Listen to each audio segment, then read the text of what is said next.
everybody, and welcome to another episode of the Outside Insider podcast here on Philly Sports Network with myself, Liam Jenkins. You know the score by now.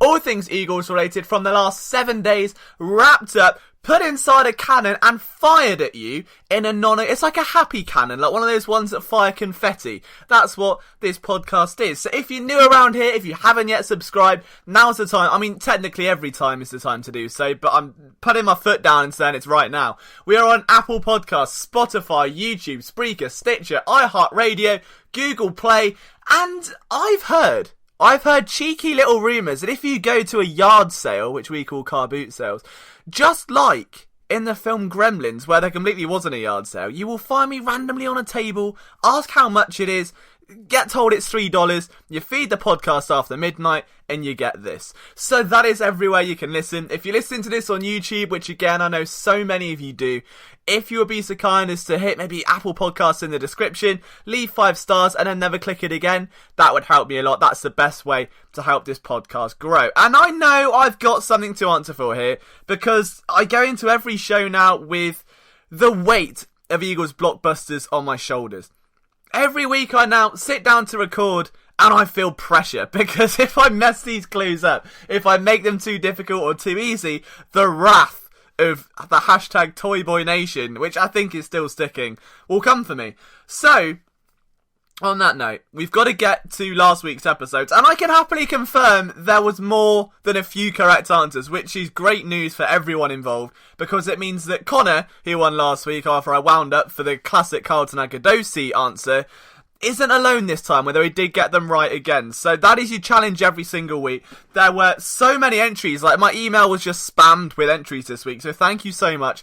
If you're not familiar with Eagles blockbusters, if you're wondering what the hell is going on, essentially, ladies and gentlemen, what we have is a weekly competition where you, aka the listener, aka the best people on the planet, can win yourself some free Philly Sports Network merchandise.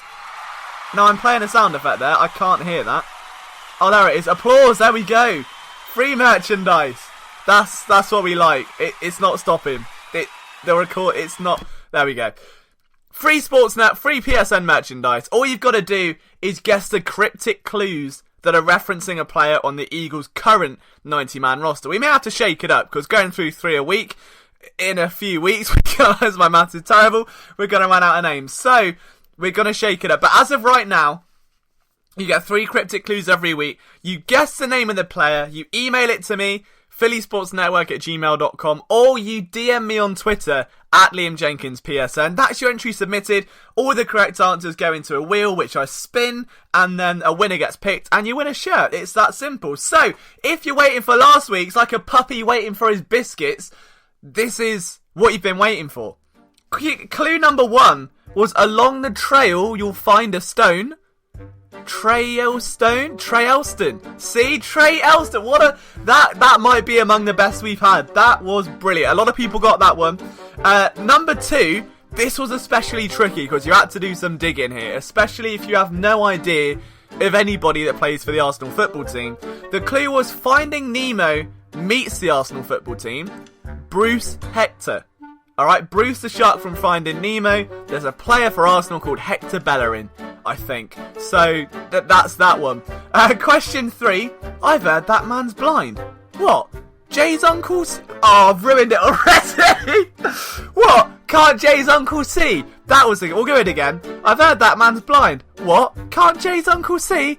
Jay's uncle see? Jason Kelsey! Jason Kelsey! That was the 3rd one. We had a few winners that submitted their answers today. A couple of repeat winners and some new faces as well, which is great to see. But John Pape was the man who got them correctly, spun the wheel, and got his answer correct. So John, you've won yourself a Philly Sports Network t-shirt. If you email me again with your address and a size and a preferred colour, I'll get one sent out to you over the next week. But thank you so much for entering. We've now got to get to this week's clues, because they're getting progressively worse, so you've got to bear with me here.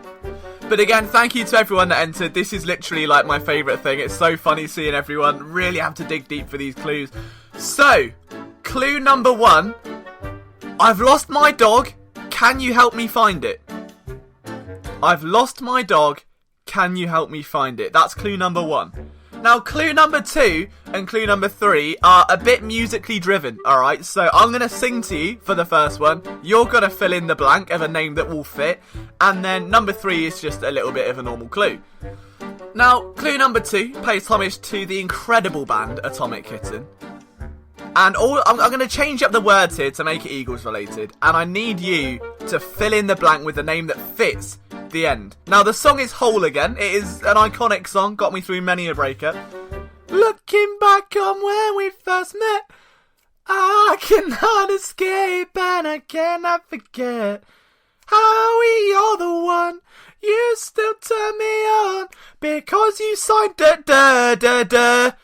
Who is da-da-da-da? Right, that's got to fit. Now, I want you to go through every name on the roster in your head going, cause he signed Carson, what? No, cause he signed Isaac Sayamala, and you've got to find him. Alright, that is the that's the T for this week. That's the tricky one. There is a name that fits perfectly. You've got to sign. He's played for the Eagles before, was re-signed. I'll narrow it down. There's a little extra sauce for you on the clue. But that's what we're going with. I'm not singing it again, but it's because you signed do-do-do-do. And clue number 3 was just a great song by Aqua, and it's referencing a player on the team. Now, the band Aqua are responsible for some of my childhood's greatest songs, like Barbie Girl, right? That's the level we're working with here. So, clue number 1, I've lost my dog, can you help me find it? Clue number 2 is because you signed do-do-do-do. Right? And clue number 3 was just a great song by Aqua. It's the title of a song by Aqua. The surname is a player of an Eagles. The surname is... I can't even talk. This has gone well. You can tell I've just not had my coffee today. The title of the song is the surname of an Eagles player. That's all you got to do. Email your correct answers to phillysportsnetwork@gmail.com or DM me on Twitter @LiamJenkinsPSN. I'll get all the correct answers, put them into a hat or a wheel, spin it around a bit, draw out a name, and that could be you winning a shirt. Now, I know there's a few that have been entering weekly. You're yet to win that shirt, so come on. This is the week. I believe in all of you. Thank you for playing along. It's a lot of fun. Now we're going to get into the podcast. Now, you may think, Liam, it's been 7 minutes of substanceless drivel. What are you doing here? And frankly, I don't know. It is a bit of a slow week. It's my favourite week, if I'm honest. Like, the gap between now and training camp is my favourite time because everyone appears to go on a holiday and I don't, which I think speaks volumes about lots of things, really. But I think it's really important because as everyone else kind of takes that last inhale, the calm before the storm, everyone's just relaxed and anticipating what's going to happen in a month's time.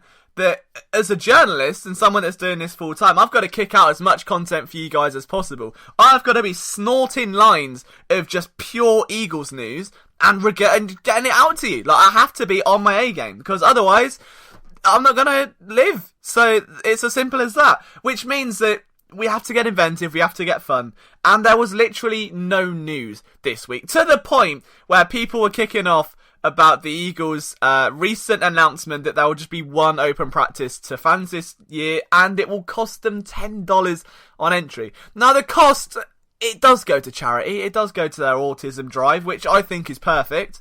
I mean, you know you're going to sell it out or get very close to it, you might as well generate some profit. Like, if every person donates $10, that's fine. If anyone is kicking off about the price alone and saying, oh, that's too expensive, I don't want to go, it's $10, I can't afford to take a family, honestly, let me know, and I will just give you $10. I'm genuinely serious about that. That's not sarcastic, that's not anything else. I'm being genuinely serious. Just give me a message, say I want to go to Eagles training camp, could before, can't now, trying to cut costs, money's tight, whatever, just let me know, because I think everyone should get to go and experience that. And especially, you know, as kids, when you go up and you want to watch your team practice and attend those sort of events, it is special. And I think it is a little bit unfair that now it's narrowed down to one weekend. Maybe now some people can't attend that because they're working, whereas they could have done the other one, or they would have relied on that other one being a part of the calendar.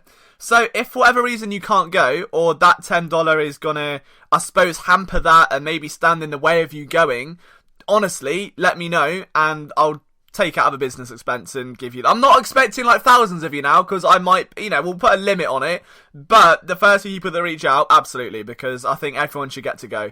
And regardless of the reasons why people are disagreeing with it, I still think getting as many people there as possible is quite important. So if you are planning on going, just honestly let me know and I'll get some money out to you. It's as simple as that. That's my good deed for the day. But on the inverse of that, I think this is gonna cause ruffle a few feathers, because it has been such a staple. Like, since the Eagles have moved back from Lehigh Valley, the access to the team has gradually declined somewhat. And I guess you can expect that with the Super Bowl champions, right? I mean, this team has such notoriety around them now. I'm really mincing my words today. This is going to be an absolute slog of a podcast. I'm really sorry. But thank you for sticking with it.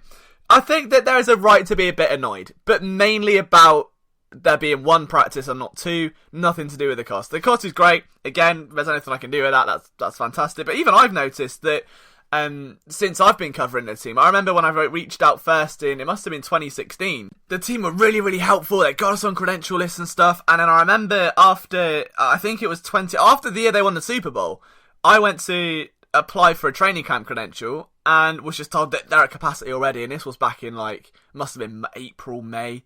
So it was really, really early on. And they're just even OTAs, they were like, we can't fit any more media members in. It's just full of national guys. So because you've got that much attention around the team, I guess it becomes that much harder to facilitate that. Especially in the summer when Lincoln Financial Field is hosting all these incredible events and it's really kind of picking up steam as a genuine sporting venue. And I'm not saying that it hasn't already, but you look at the events it's hosting now moving forward over the summer, there's musicals and stuff going on. And even in the last couple of years with the Gold Cup and stuff like that, it's really brilliant to see the rise of Philadelphia.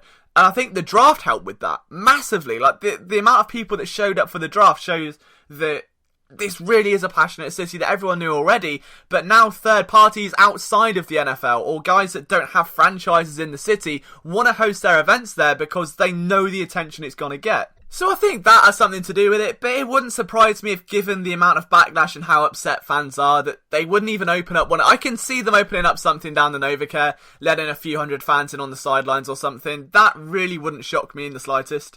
But I just wanted to touch on that quickly before we move on to the first really, really bad analogy of the podcast, because that's what you all come for, let's be honest.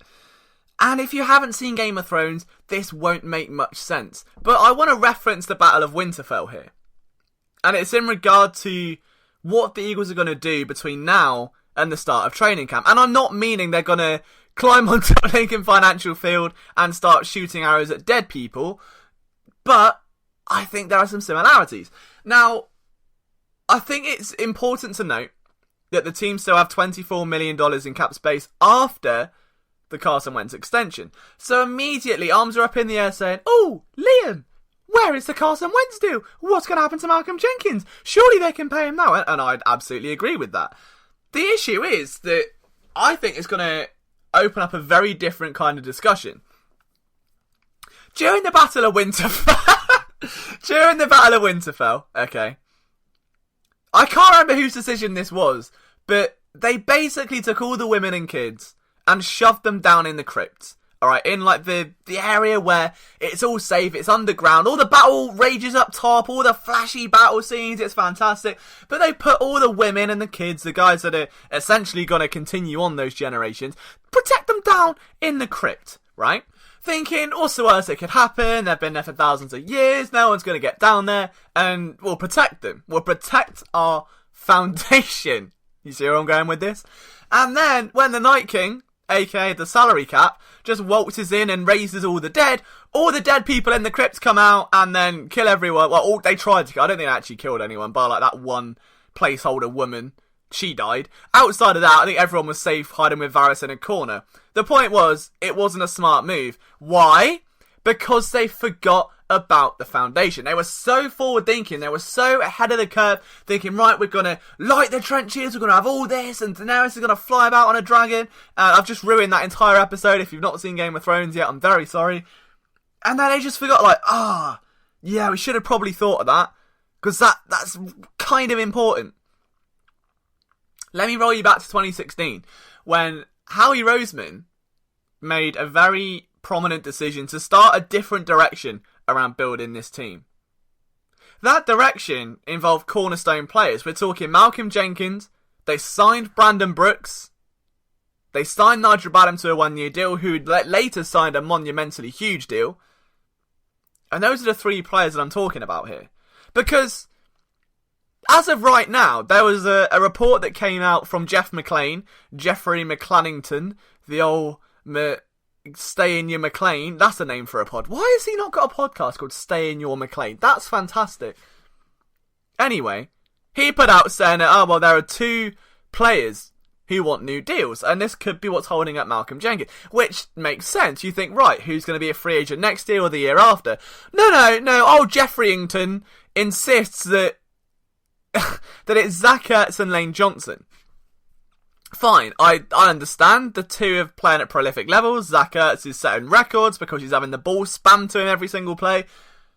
But are we forgetting the fact that they're not just contracted through 2 years, they've got 3 years left on a contract.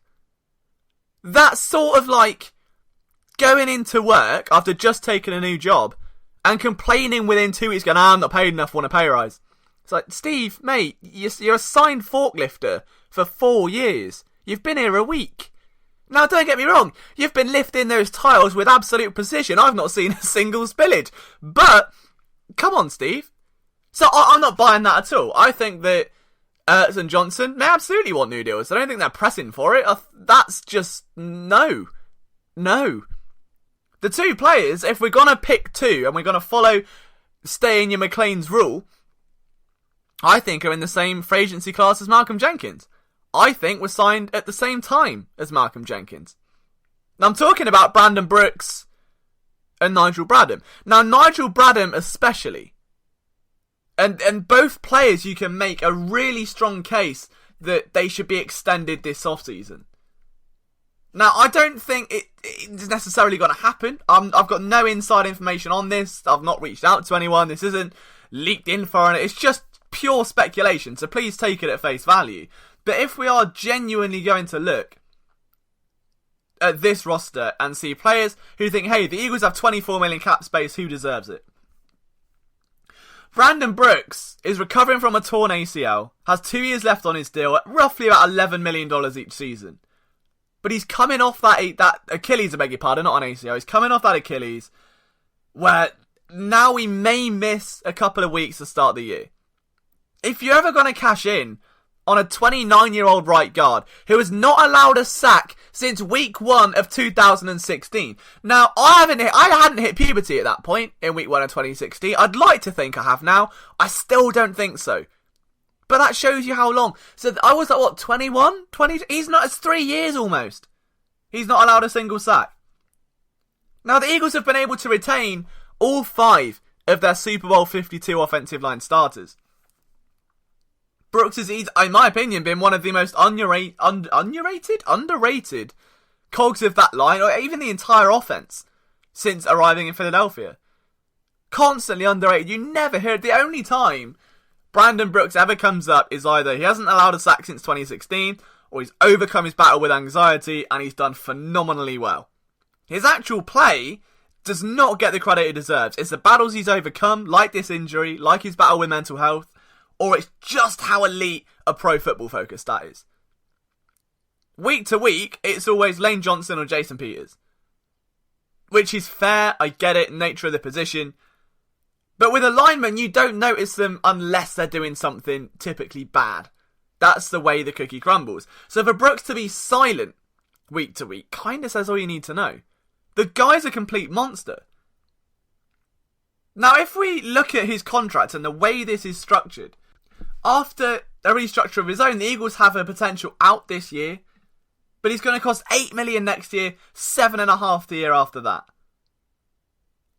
Why wouldn't they move that around? Why would they not add enough? I mean, they've got dummies already by the looks of it, but I don't get why they wouldn't add an extra year on, push some of that money into another back end of a deal. Because this is how Howie Roseman works, right?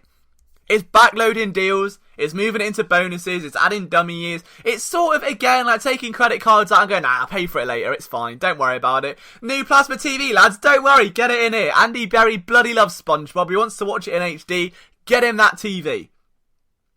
Puts it on a credit card, now he's going to pay it off. That's fine. But this is the first window we're seeing where the foundations of that team, the first few cornerstone players, are getting to the ends of their contract, the price is ramping up because it's all been backloaded, and Roseman's going, the interest on the credit card's a bit much, isn't it? Didn't see that when I signed up. Ooh. So I think, absolutely, Brandon Brooks not only deserves an extension, but he's probably going to get one, whether it's this year or next year, because, well, why not? Well, I mean, if you look at how much he was paid over the last couple of years, it spikes. And the same can be said for Nigel Bradham. But Nigel Bradham, in a slightly more interesting case here, has restructured his deal in the off-season, along with Chris Long, but that was overshadowed because Chris Long, and he's now just going to make $930k plus a $1 million signing bonus, a $1 million roster bonus, 700. So it's like, what, $4 million roughly? Like $4.5 million cap hit. Now next season, the potential becomes a 2-year, $11.8 million. I think if the Eagles take it, it's like a 2-year, $11 million option, or $8 million base salary.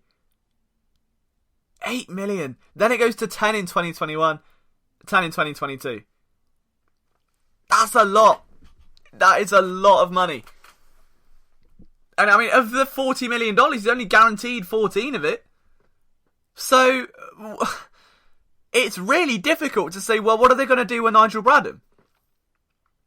Because this is a team that is going to be heavily battling cap space. And once you get to next off-season, well, then the next season ahead is you're going to be having these same questions about Ertz, Jeffrey, Johnson, several other players. Derek Barnett would be in his 5th year. Would that be the 5th year option? So what are you going to do? Like, in my opinion, if you want to keep those same foundations, you've got to work on them now. Because if you don't, you're just going to end up even more against the cap. Like, the Eagles are already struggling. Now, if we forecast for 2020, this is according to spotdrack.com. Okay, so the teams with the most cap space. The Eagles have minus 37 million. Believe it or not, shockingly, that is the least in the league. Now, the problem with this, whenever I've said it before, is people go, oh, well, that's not included because they've got Jason Peters. It's Jason Peters. Oh, Jason Peters has redone his deal. In fact, all of the big players have redone their deals. This is going into the redone deals. This is where it gets a bit murky, and Roseman has got to constantly keep up this battle. So before we even get to Malcolm Jenkins, I do genuinely believe we're going to see some, not so quite shocking contract extensions, but maybe a few rare ones. Like if you look at base salaries this year, obviously you're going to have Carson Wentz at the top, Fletcher Cox, Alshon Jeffrey, Brandon Graham. But it just gets a bit murky. All of a sudden next year, outside of Carson Wentz, there are 3 more players earning $10 million or more. Brandon Graham's one of them. Bradham's got an option that would be $8 million. Ertz at that point will want an extension. He's on $7 million. Jenkins will have got one by then, so you can pretty much guarantee that's another $10 million. Brandon Brooks is spoken about. Deshaun Jackson will be fine. Lane Johnson will want one, and he's on 6. So, I mean, all of a sudden, if you don't attend to these, if you don't water these plants now, they will blow up. Yeah? That is what unwatered plants do. If you want to go into 2021, alright, which is when we're talking about the Ertz and the Johnson move, the Eagles are forecasted to have $4 million in cap space. The next highest team has $45 million. And the team with the most, with 147, is the LA Chargers. Now again, I know that's because it's all down to players signed and that sort of thing. The Eagles have 34 players signed, and that's costing them $183 million. That's a lot. So, if we're going to talk about contract extensions, and we're going to talk Malcolm Jenkins, if Malcolm Jenkins gets his contract extension, if he gets that guaranteed money, which he absolutely deserves, I'm hammering the table for this, the Eagles have to attack all angles at once. They have to get Brandon Brooks early. They have to come in and sort out whatever's going on with Nigel Bradham next year. Because if they don't, and they want to keep these foundation pieces around, it's going to be a struggle. And the longer they leave it, the less leverage they have, the more risk of eventually hitting a free agency window they'll run into, and you have to start that process again. Now, I suppose you can look at this from an angle of, well, they'll draft replacements, right? Don't worry about Malcolm Jenkins' guarantee. We'll have a replacement if they didn't draft a safety. What about linebacker? I mean, it's fine, they didn't draft one either. Well, bollocks. I mean, don't get me wrong. You've seen the film room on the channel. I'm a big-time Camu Grugier-Hill fan. I think maybe a year or two he could develop into a solid replacement. Maybe replacing Bradham. I don't know. Nate Jerry's another guy that the team are high on. But is it really enough? Really? They're not going to have it. I mean, Zach Brown's going to probably go. He's going to start, if he does sign a long-term deal, that's going to be Bradham-esque money. They're two very similar caliber linebackers. What about Brandon Brooks? I mean, I suppose the team have potentially sourced a replacement in Brandon Brooks, but you don't really want to lose an elite right guard for a transitioning Halapoulivaati. That just doesn't sit well. So I feel that this Malcolm Jenkins window is a bit more complex, and it has nothing to do with Carson Wentz. It has nothing to do with anything we've debated so far. If I was a betting man, I would put my chips, and I'm not talking about fish and chips, on this. I genuinely feel like the team need to work out what they're doing between now and next year. Whether it's next free agency window, whether it's now. These guys who are signed through 2 years, so next year and the season after, if you let them play one more year, and Malcolm Jenkins makes another Pro Bowl, and Brandon Brooks makes a Pro Bowl, and Nigel Bradham has another 95 plus tackle season, you're gonna be playing with fire. Without wearing a face mask. A heat helmet. So I'd love to know what you think. Am I just trying to pass the time and looking too deeply into this, or is there some way? Because the minute you get to next season, these same questions will come up with obviously Zach Ertz and Lane Johnson. If it wasn't for Jeff McClain's, I would say insight, I'd say speculation or stirring of the pot, I wouldn't have even thought of this.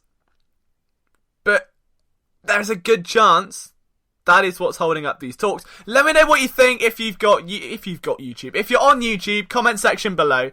All your thoughts on today's topics, that would be brilliant. But do not forget, as we go in towards my favourite part of the show, that you can submit your questions every single week at Liam Jenkins PSN for a little bit of a feature we call Thank You Next. Named after that Ariana Grande song. What I do here is take your questions over the Twitter, mention them, and answer them. So, that is what we're aiming for to do.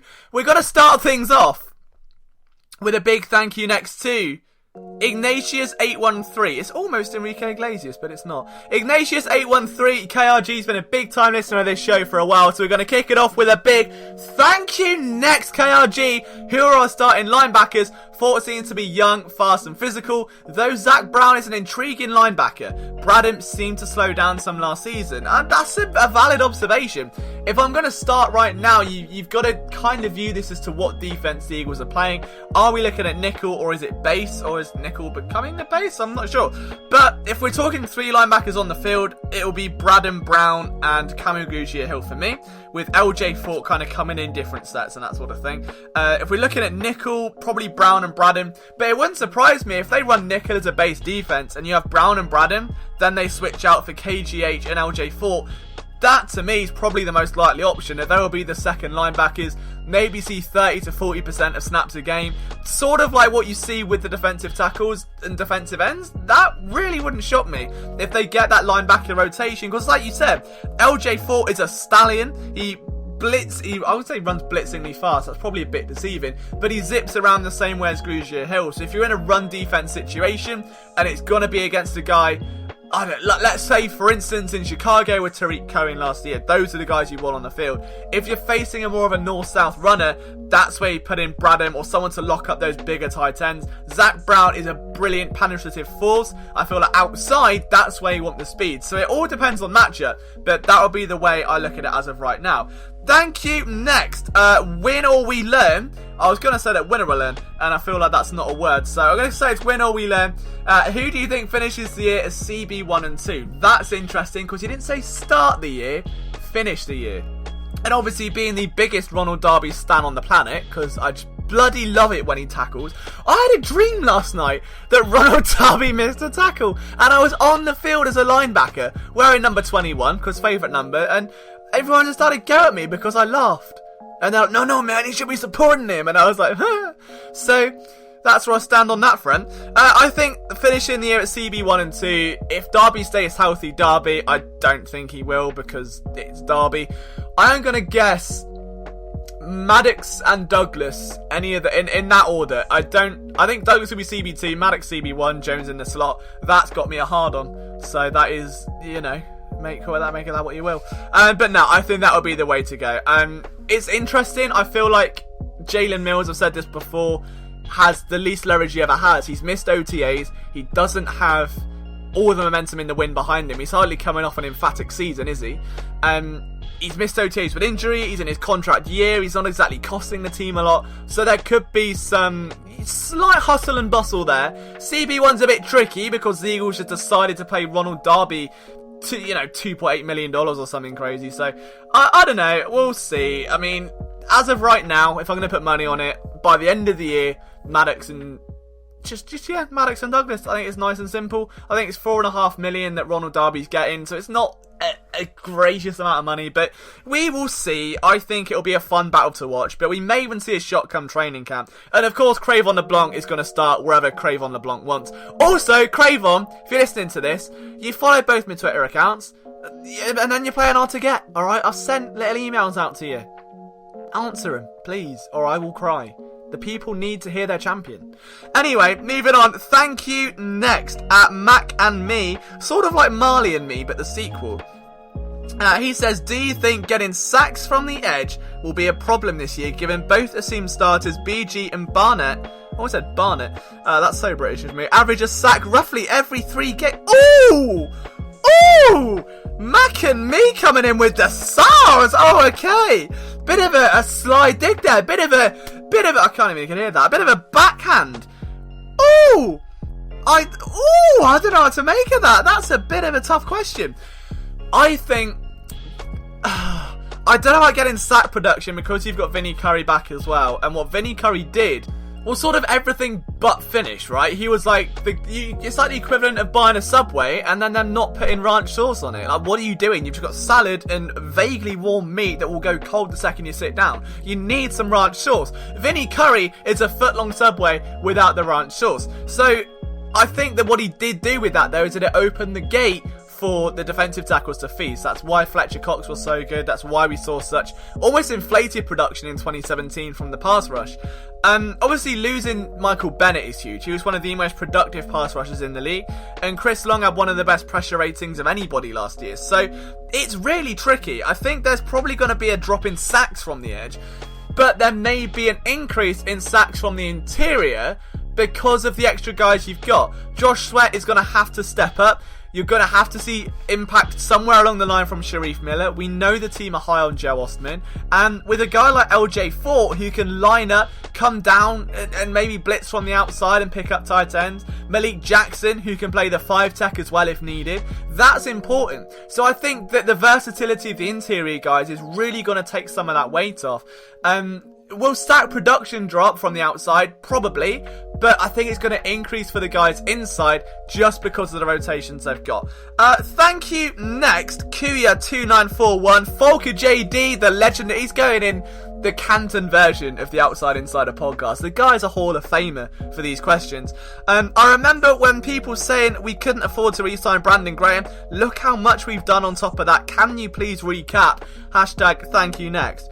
Yes, I can. But I'm going to save it for a super 15-20 minute video because I think it deserves that attention. It's a brilliant question, and I think it'd be really interesting to go back through every single move, thoughts at the time, and then see how it's all kind of shaped this team that we have today. So it is coming, don't panic. I've seen the question, it's been read out, but to get it on, to give it its justice, we need to give it a full video. So that's the way we're going to treat it. And I think that does it. I think that's thank you next for another week. So if you want to submit your questions at Liam Jenkins PSN, that's the place to do it. Give me a little tweet, one of them. See, that's me typing. I hope I haven't cancelled the recording by doing that. Now, the last thing I wanted to do, it's sort of a spoiler because I want to do a video on this. Many of you seen that Where Are They Now? Eagles draft class videos. I thought 2016 would be an interesting one to look back at because it's sort of a glass half empty and half full. And when you get to that saying, I don't really care because I'm still having a drink. There's liquid in a glass, I'm consuming it. It doesn't matter if it's half empty or half full. There's liquid in there. That's the tea.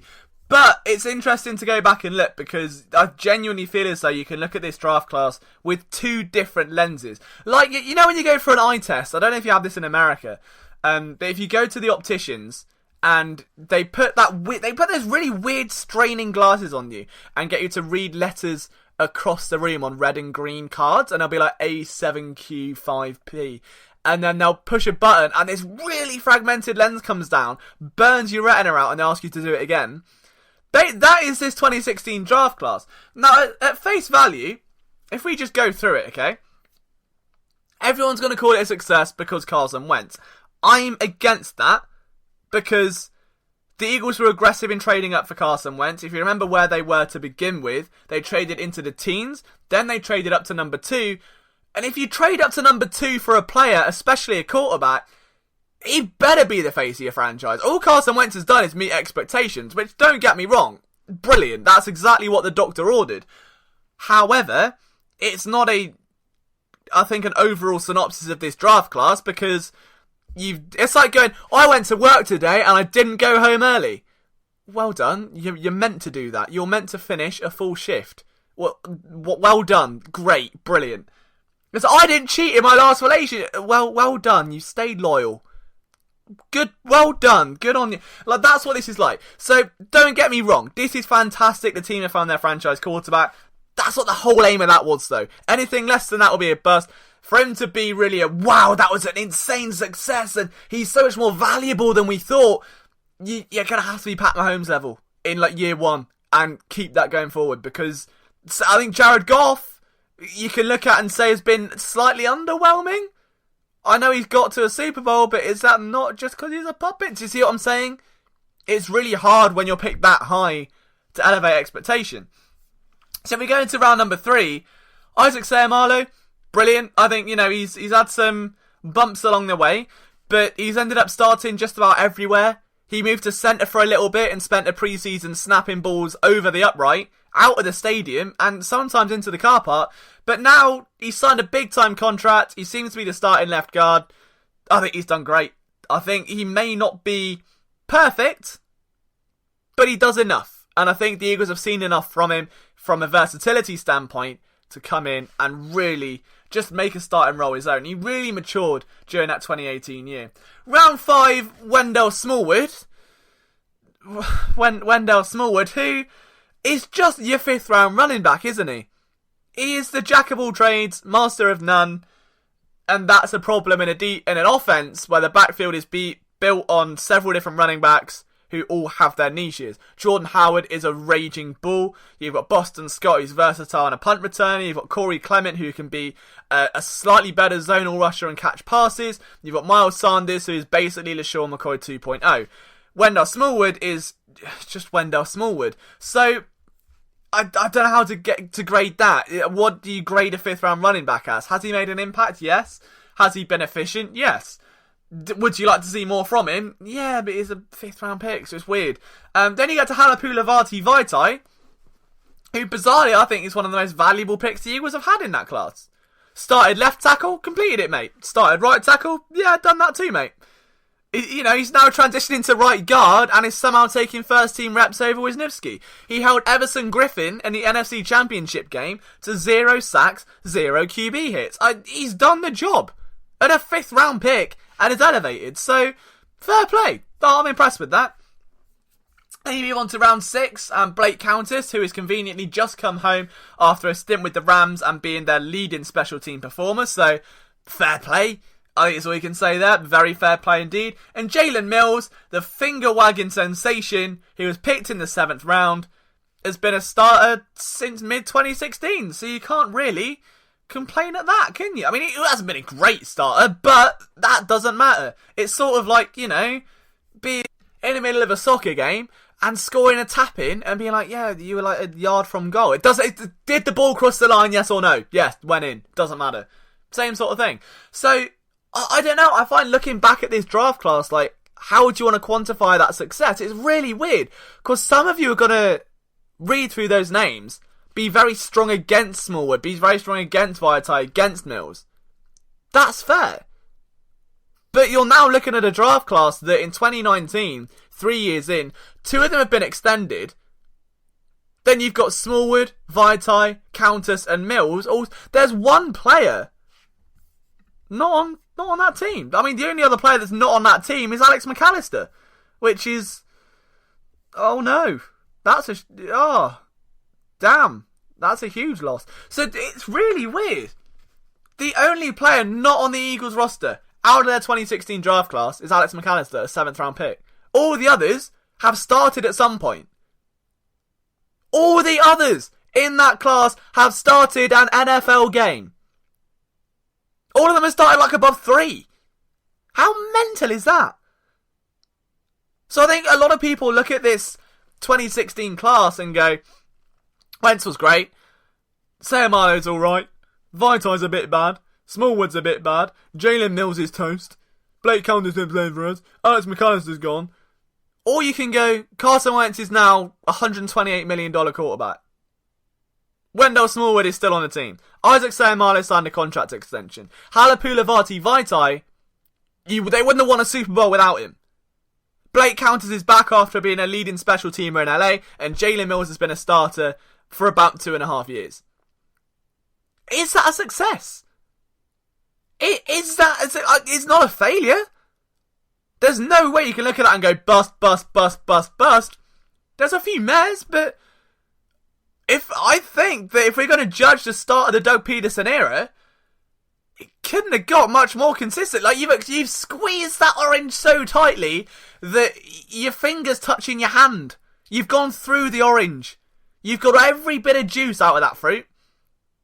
And I'd love to know what you think as well. Just how good or bad has that 2016 draft class been? Has it been a success or a failure? Or just alright? Let me know down in the comments. There'll be a video on that. And of course what we spoke about earlier coming soon. From myself, Liam Jenkins. Oh, don't go yet. Don't you dare go yet. We're still going to give you the clues one more time for this week's Eagles Rockbusters. I've lost my dog. Can you help me find it? And then I'll sing the song one more time. Looking back on where we first met, I cannot escape and I cannot forget how we are the one. You still turn me on because you signed do. Which player did he sign this offseason? That's the clue. And the second one, just a great song by Aqua. A great song by Aqua. So those are your clues for Eagles Blockbusters. At Liam Jenkins PSN on Twitter, phillysportsnetwork@gmail.com. From myself, Liam Jenkins, thank you for letting me drivel into your ears. Not in that way, guys, come on. For a solid 43 minutes now. It has been a pleasure bringing you this podcast once again. If you could leave a 5-star rating on Apple Podcasts, if you could hit subscribe on the YouTube channel or wherever, that would be really appreciated. But I will see you next week for another episode of The Outside Insider.